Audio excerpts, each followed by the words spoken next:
Good morning friends. RPSC physics first grade वाले channel में आपका बहुत बहुत स्वागत है। हम आरपीएससी फिज़िक्स फर्स्ट ग्रेड की तैयारी कर रहे हैं और लास्ट लेक्चर में हमने नॉर्टन सर्किट बनाना सीखा था कि वो कैसे बनाते हैं। तो आपको उसके लिए थेवेनिन सर्किट आना चाहिए। उसके बाद हम उससे नॉर्टन बनाते हैं, क्योंकि थेवेनिन में जो ई इक्विवेलेंट होता है उसको हम आई इक्विवेलेंट में कन्वर्ट करते हैं, बस और कुछ नहीं करना है। तो आपको अगर थेवेनिन सर्किट आता है तो नॉर्टन आराम से समझ में आ जाएगा। तो सबसे इम्पोर्टेंट आपके पास यहाँ पे जितने भी थ्योरम्स हैं वो सबसे इम्पोर्टेंट उसमें थेवेनिन थ्योरम है। तो हमने लास्ट लेक्चर में ये क्वेश्चन किया था, यहाँ तक हमारा हो गया था। इससे हमने पहले एक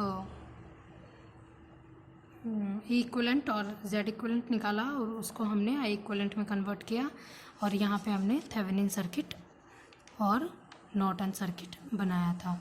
अब हम बात करेंगे नेक्स्ट जो आपकी थ्योरम है, रेसिप्रोसिटी थ्योरम, पारस्परिकता का नियम। आरपीएससी के हिसाब से ये चीज़ इम्पोर्टेंट नहीं है, आरपीएससी में यहाँ से क्वेश्चन नहीं पूछा जाता है, लेकिन फिर भी हम करेंगे।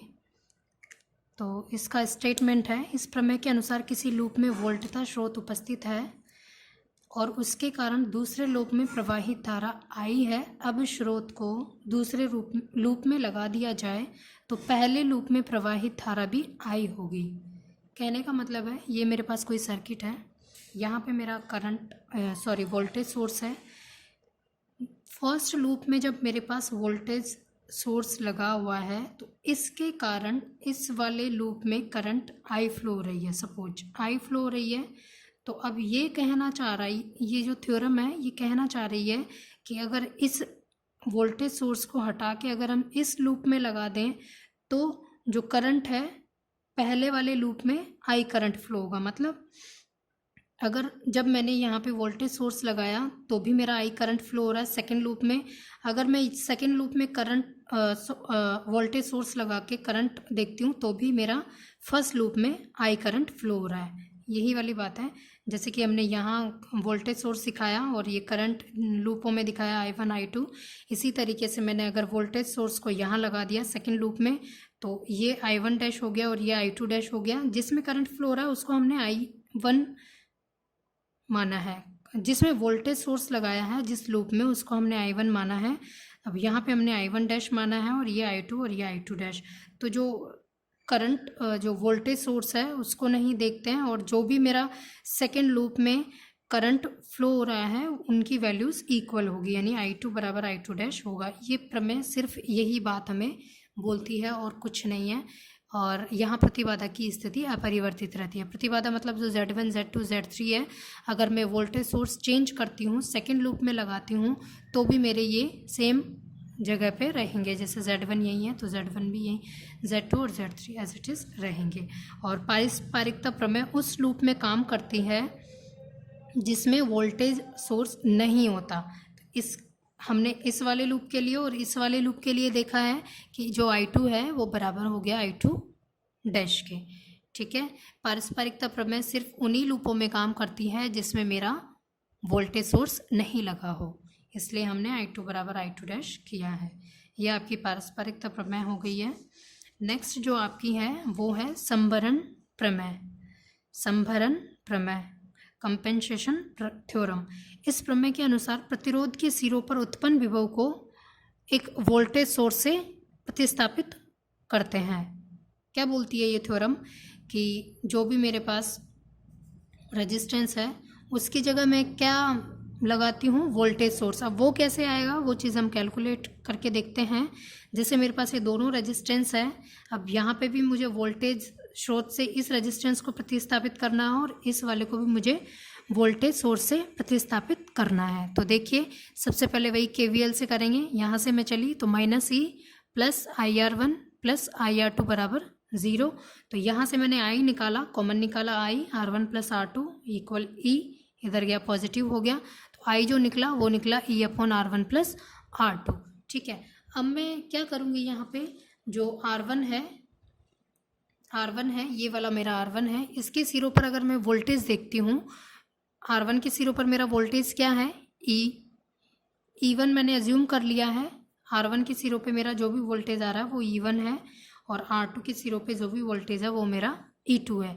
तो यहाँ से हम V बराबर IR होता है, ये वोल्टेज ही है, तो E1 बराबर IR1 हो जाएगा, क्योंकि R1 सिरों पर देख रहे हैं।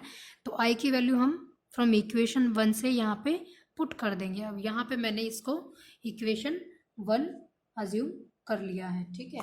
यहाँ पे मैंने इसको इक्वेशन मैंने इसको 1 अज्यूम कर लिया।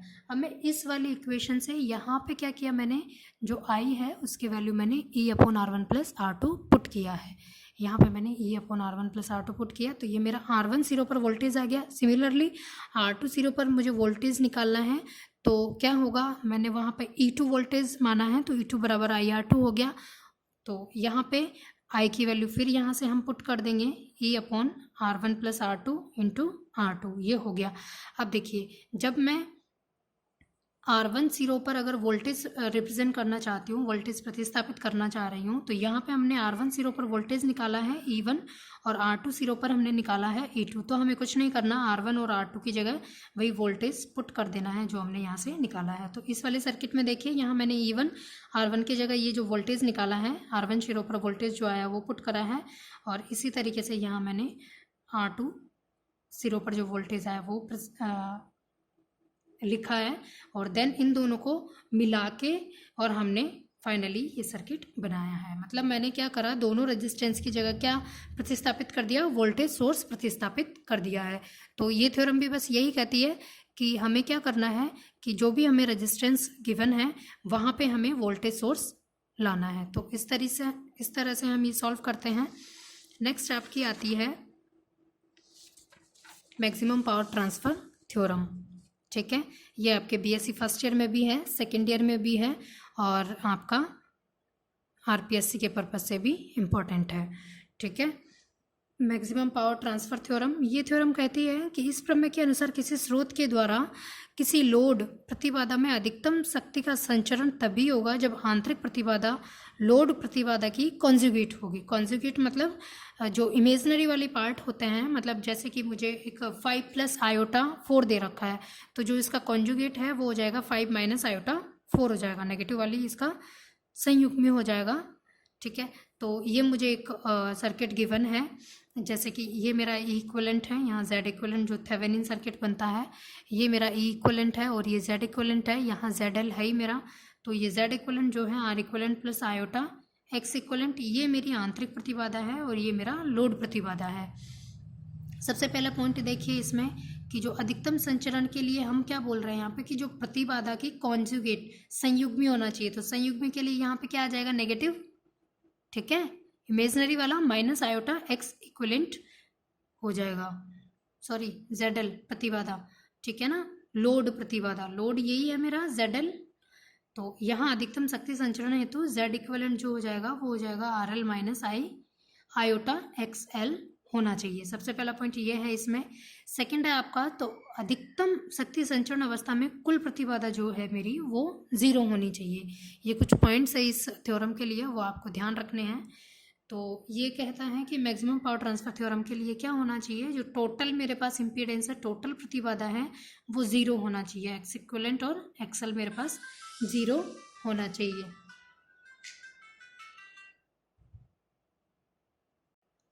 तो आपका सेकेंड पॉइंट ये है कि जो टोटल इम्पीडेंस है वो 0 होना चाहिए। थर्ड है आपका कि जो वी और आई जो भी है हमारे पास, उनके मध्य जो फेज डिफरेंस है वो 0 होना चाहिए, ठीक है। अधिकतम शक्ति संचरण अवस्था वी व आई के मध्य कलांतर जो है वो मेरा 0 होना चाहिए। नेक्स्ट आपका है कि परिपथ में अधिकतम शक्ति संचरण हेतु जो जेड इक्विवेलेंट है और जो जेड एल है, उनका जो मोड है वो इक्वल होना चाहिए। इन दोनों का जो मोड लेंगे हम, मतलब मोड से मतलब है कि अगर पॉजिटिव नेगेटिव कुछ भी है तो वो हम पॉजिटिव लेकर चलते हैं, तो ये दोनों चीज़ें बराबर होनी चाहिए। फिफ्थ है आपका, परिपथ में प्रवाहित धारा आई, ये हमने निकाला कि E equivalent upon Z equivalent plus Z L, ये होता है हमारा। अब यहाँ पे जेड इक्वलेंट और जेड एल की वैल्यू हमने यहाँ से पुट करी है, कुछ नहीं किया है, ये हमने पुट कर दी है, ठीक है। तो P बराबर आई आर एल और I की वैल्यू जो हमारे पास है वो हमने यहाँ से यहाँ से E equivalent upon Z equivalent plus Z L यहाँ पे पुट करी है, ठीक है, इंटू आर एल, ये जो हमारे पास आई की वैल्यू है। यहाँ से ई इक्वलेंट और आई बराबर यहाँ जेड इक्वलेंट जेड एल की वैल्यू यहाँ से पुट करके और यहाँ पे पुट करी है, और ये वाली वैल्यू हमने इस इक्वेशन में P बराबर आई आर एल में आई की वैल्यू रखी है, ठीक है। तो आई की वैल्यू हमने रख दी है, तो P बराबर मेरे पास जो आया है ई स्क्वायर ई इक्वलेंट का square into R L upon R L plus R equivalent का square plus X L upon X equivalent का होल स्क्वायर आया है। अगर मुझे यहाँ पे जो P है वो मैक्सिमम लेना है तो मैं इस वाली टर्म को ज़ीरो करूँगी, एक्सएल जो एक्स इक्वलेंट और एक्सएल है वो मेरा ज़ीरो होगा। देखिए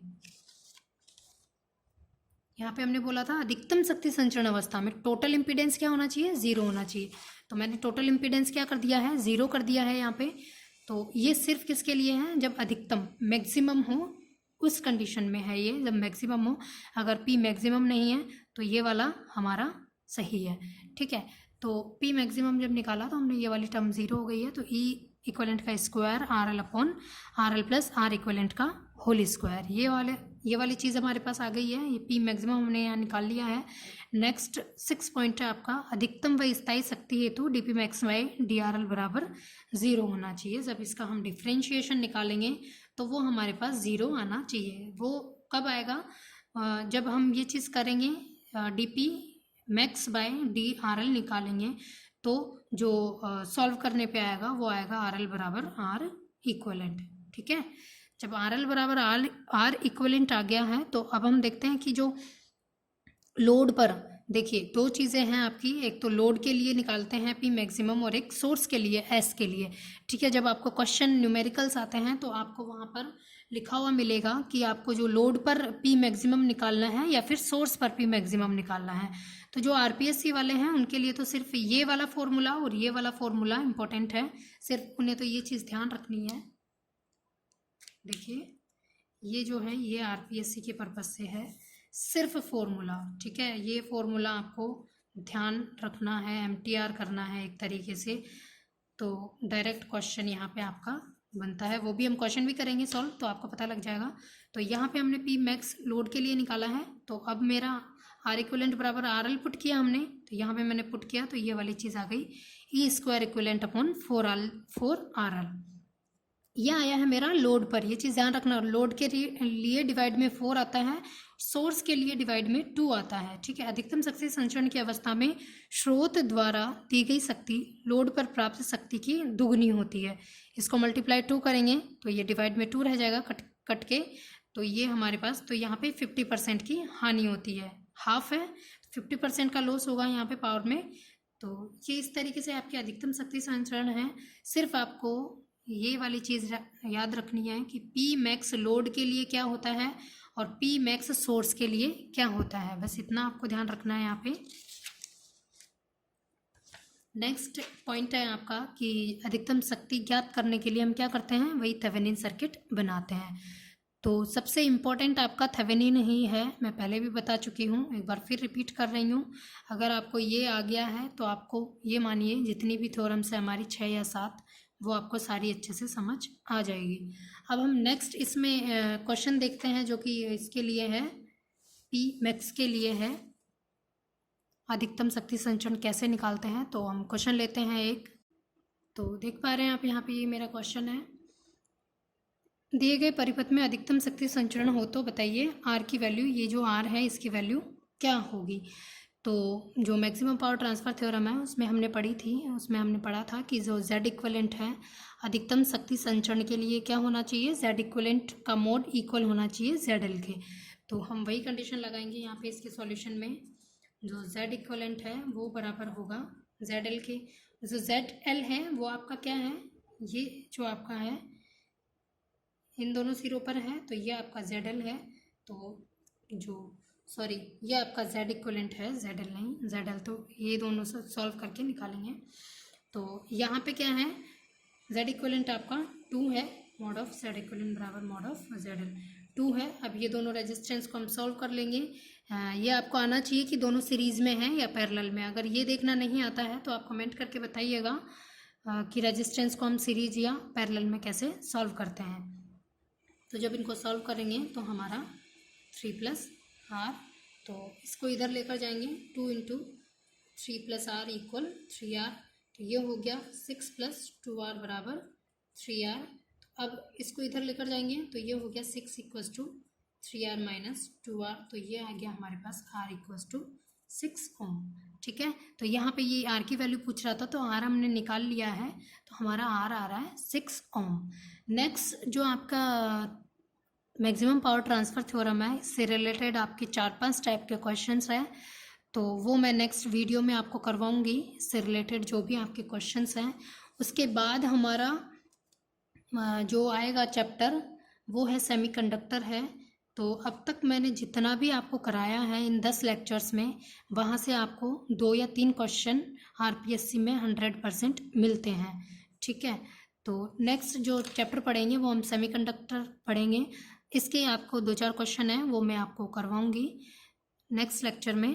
तो आज के लिए इतना ही। वीडियो पसंद आया हो तो लाइक एंड सब्सक्राइब कीजिएगा। Thank you.